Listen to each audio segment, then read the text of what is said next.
நம்ம எல்லாருக்குமே ரொம்ப நாள் அதுவும் நல்லா ஆரோக்கியமா வாழணும்னு ஆசை இருக்கும் இல்லையா? ஆனா அதுக்கு என்ன பண்ணணும்னு யோசிச்சா உடனே மனசுக்கு வர்றது என்ன? பயங்கரமான ஜிம் ஒர்க் அவுட், ரொம்பவே கஷ்டமான டயட், இந்த மாதிரி ஒரு பெரிய லிஸ்ட் தான். ஆனா ஒரு புது ஆய்வு என்ன சொல்லுது தெரியுமா? நீண்ட நாள் வாழ்றதோட ரகசியம் இந்த பெரிய விஷயங்கள்ல இல்லையா, நம்ம தினமும் செய்யற ரொம்ப ரொம்ப சின்ன மாற்றங்களோட கூட்டு சக்தியில தான் இருக்கான். வாங்க, இந்த ஆய்வு சொல்ற விஷயங்களை வச்சு இதை கொஞ்சம் ஆழமா பார்க்கலாம். ஆமா, யோசிச்சு பாருங்க. நீண்ட நாள் வாழணும்னா பயங்கரமான உடற்பயிற்சி, கச்சிதமான உணவு முறை எல்லாம் தேவைன்னு நம்ம நினைச்சிட்டு இருக்கோம். இதுதான் உண்மைன்னு நம்புறோம்.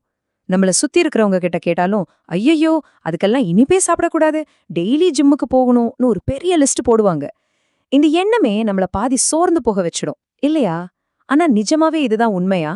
இப்போ வர்ற லேட்டஸ்ட் சயின்ஸ் என்ன சொல்லுதுன்னா, பதில் ரொம்பவே ஆச்சரியமான ஒண்ணு. நம்ம நினைக்கிற மாதிரி விஷயம் அவ்ளோ கஷ்டமே இல்லையா. பெரிய மலைகளையெல்லாம் புரட்ட வேண்டிய அவசியமே இல்ல, சின்ன சின்ன கற்களை நகர்த்தினாலே போதுன்னு சொல்லுது. அது என்னன்னு தெரிஞ்சுக்க ஆர்வமா இருக்கீங்களா? வாங்க பார்க்கலாம். சரி, முதல்ல நாம எல்லாரும் சிக்கி இருக்கிற ஒரு பெரிய பொறிய பத்தி பேசிடலாம். அதுதான் ஆல் ஆர் நத்திங் மனநிலை. அதாவது ஆரோக்கியம்னு வந்துட்டா 100% சரியா செய்யணும், இல்லைன்னா எதுவுமே செய்ய வேணாம்னு நினைக்கிறது. ஏன் இந்த மனநிலை ஒரு பொறின்னு சொல்றேன்னா, ஒரே அடியா ஒரு பெரிய மாற்றத்தை நம்ம வாழ்க்கையில கொண்டு வர முயற்சி பண்ணா அதை தொடர்ந்து செய்யறது ரொம்பவே கஷ்டம். உதாரணத்துக்கு, நாளையிலிருந்து தினமும் 1 மணி நேரம் ஓட போறேன்னு நம்ம முடிவு பண்றோம்னு வைங்க. ஒரு நாள் செய்வோம், 2 நாள் செய்வோம், 3வது நாள் அப்படியே விட்டுடுவோம். இந்த ஆய்வோட ஆராய்ச்சியாளர்களும் இதை தான் சொல்றாங்க. ஒரே ஒரு விஷயத்துல பெரிய மாற்றம் கொண்டு வரது பெரும்பாலும் தோல்வியில தான் முடியுதுன்னு சொல்றாங்க. அப்போ இதுக்கு என்னதான் தேர்வு? அதுக்கு தான் இந்த ஆய்வு ஒரு அருமையான புது வழிய நமக்கு அறிமுகப்படுத்துது. அதோட பேரு தான் SPAN. நம்மளோட தினசரி பழக்க வழக்கங்களை பாக்குறதுக்கான ஒரு புது கண்ணாடினே இதை சொல்லலாம். ஸ்பேன்னா என்னன்னு கேக்குறீங்களா? ரொம்ப சிம்பிள். ஸ்பேன்னா ஸ்லீப், அதாவது தூக்கம். பீனா பிசிக்கல் ஆக்டிவிட்டி, அதாவது உடற்பயிற்சி. அப்புறம் என்னா நியூட்ரிஷன், அதாவது ஊட்டச்சத்து. இந்த ஆய்வோட ஸ்பெஷாலிட்டியே இதுதான். இந்த 3 விஷயத்தையும் தனித்தனியா பார்க்காம 3 ஒன்னா சேரும்போது என்ன ஒரு மேஜிக் நடக்குதுன்னு கண்டுபிடிச்சதுதான். சரி, நாம அடுத்த கட்டத்துக்கு போறதுக்கு முன்னாடி 2 முக்கியமான வார்த்தைகளை தெளிவா புரிஞ்சுக்கணும். ஒன்னு ஆயுட்காலம், அதாவது லைஃப் ஸ்பேன். இன்னொன்னு ஆரோக்கியமான ஆயுட்காலம், அதாவது ஹெல்த் ஸ்பேன். லைஃப் ஸ்பேன்னா நாம மொத்தம் எத்தனை வருஷம் வாழ்றோம்னு சொல்றது. ஆனா ஹெல்த் ஸ்பேன்னா அந்த வாழ்க்கையில எத்தனை வருஷம் எந்த ஒரு பெரிய நோயும் இல்லாம ஆரோக்கியமா வாழ்றோம்னு சொல்றது. சும்மா வாழ்றது முக்கியமா, இல்ல ஆரோக்கியமா வாழ்றது முக்கியமா? நம்ம எல்லாருக்கும் 2வது தான் வேணும், இல்லையா? இப்போதான் விஷயத்தோட முக்கியமான கட்டத்துக்கே வரும். அதாவது இந்த 3இன் சக்தி. இந்த கூட்டு சக்தியோட அதிசயம் என்னன்னு தான் இப்ப பார்க்க போறோம். இதுதான் இந்த ஆய்வோட ஆஹா மொமெண்ட். அதாவது தூக்கத்துல மட்டும் கவனம் செலுத்துறதையோ இல்ல உடற்பயிற்சியில மட்டும் கவனம் செலுத்துறதையோ விட, இந்த 3லயும் தூக்கம், உடற்பயிற்சி, உணவு, சின்ன சின்ன முன்னேற்றங்களை செஞ்சா அதோட பலன் பல மடங்கு அதிகமா இருக்குதான். இது சிம்பிள் கணக்கு மாதிரி இல்ல. இங்க 1+1+1 3 கிடையாது, ஒருவேளை 10 கூட இருக்கலாம். அதுதான் இதோட பவர். இந்த அட்டவணைய கொஞ்சம் பாருங்களே, உங்களுக்கே புரியும். உங்க வாழ்க்கையில ஒரு வருஷத்தை கூட்டணும்னு வச்சுக்கோங்களேன். நீங்க தூக்கத்தை மட்டும் சரி பண்ண முயற்சி செஞ்சா தினமும் 25 நிமிஷம் அதிகமா தூங்கணுமா. ஆனா இந்த SPAN முறையில 3யும் சேர்த்து செய்யும்போது தினமும் வெறும் 5 நிமிஷம் அதிகமா தூங்கினாலே போதுமா. வித்தியாசம் புரியுதா? எவ்வளவு குறைவான முயற்சி தேவைப்படுதுன்னு பாருங்க. இதுதான் அந்த கூட்டு சக்தியோட மகிமை. சரி, இதெல்லாம் கேட்க நல்லா இருக்கு. ஆனா நடைமுறையில நாம என்ன செய்யணும்? நம்மளோட குறைந்தபட்ச தினசரி அளவு என்னவா இருக்கணும்? வாங்க, இந்த ஆய்வு சொல்ற கான்கிரீட்டான ஆலோசனைகளை பார்க்கலாம். உங்க வாழ்க்கையோட ஆயுட்காலத்துல ஒரே ஒரு வருஷத்தை கூட்டணும்னு ஆசைப்பட்டா அதுக்கு ஒரு சூப்பர் சிம்பிளான ஃபார்முலா இருக்கு. இதோ இந்த ஃபார்முலாவை பாருங்க. தினமும் வெறும் 5 நிமிஷம் அதிகமா தூங்குங்க. ஒரு 2 நிமிஷம், அதாவது 1.9 நிமிஷம்னு சொல்றாங்க, ஒரு வேகமான நடை மாதிரி ஏதாவது ஒரு உடற்பயிற்சி செய்யுங்க.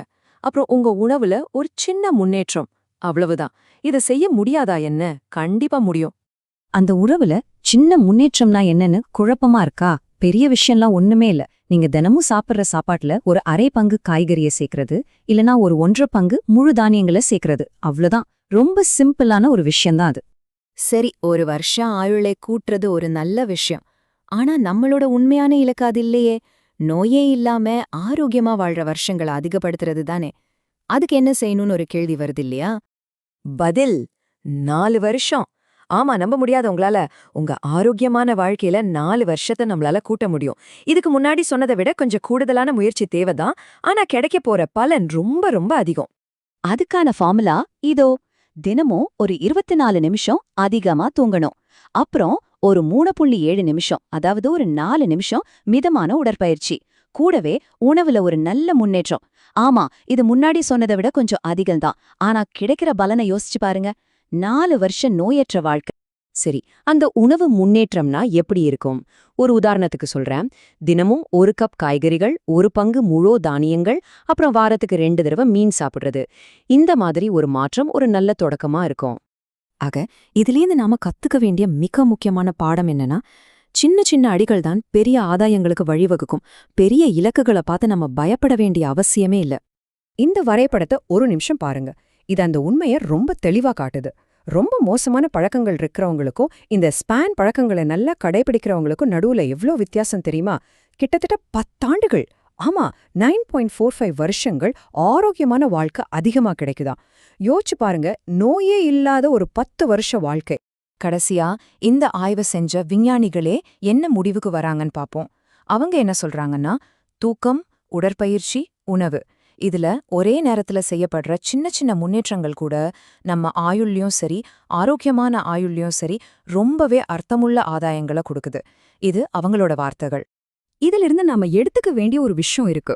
ஆரோக்கியம்ங்கிறது ஒரு பரீட்சை மாதிரி இல்ல. அதுல பாஸ், ஃபெயில்னு எதுவும் கிடையாது. அது ஒரு பயணம். நீங்க எடுத்து வைக்கிற ஒவ்வொரு சின்ன அடியும் அந்த பயணத்துல கணக்குல சேரும். அதனால பெர்ஃபெக்ட்டா இருக்கணும்னு நினைக்காதீங்க. சின்ன சின்ன முன்னேற்றங்களை கொண்டாடுங்க. சரி, இப்போ உங்களுக்கான ஒரு கேள்வி. இன்னைக்கு நீங்க எந்த 5 நிமிஷத்தை உங்க ஆரோக்கியத்துக்காக ஒதுக்க போறீங்க? அது ஒரு 5 நிமிஷம் முன்னாடியே தூங்க போறதா இருக்கலாம், இல்ல ஒரு 2 நிமிஷம் வேகமா நடக்கிறதா இருக்கலாம், இல்ல உங்க சாப்பாட்டுல ஒரு கேரட்டை சேர்த்துக்கிறதா கூட இருக்கலாம். அந்த 5 நிமிஷம் உங்க நீண்ட ஆரோக்கியமான வாழ்க்கை பயணத்தோட முதல் அடியா இருக்கலாம். யோசிச்சு பாருங்க.